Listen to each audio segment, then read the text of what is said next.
মা, আজকে আমাদের লাঞ্চে কি হয়েছে? আজকে আমাদের লাঞ্চে হয়েছে ভাত, ভাতের সঙ্গে রয়েছে মুসুরির ডাল, পেঁয়াজ দিয়ে মুসুরির ডাল, আর মুসুরির ডালের সাথে খাওয়ার জন্য ডালের সঙ্গে রয়েছে চিচিঙ্গে ভাজা। আচ্ছা, লাভলি। চিচিঙ্গে যেহেতু তুই মাছ ভাজা খেতে ভালোবাসিস, তোর জন্য একটা মাছের ভাজা, আর সবার জন্য রয়েছে মাছের ঝাল। আচ্ছা,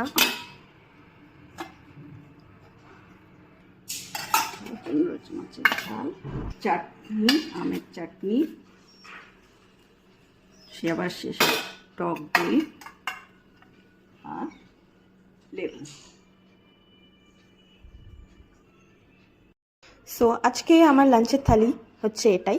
আপনাদের লাঞ্চে আজকে কি কি রয়েছে অবশ্যই জানাবেন।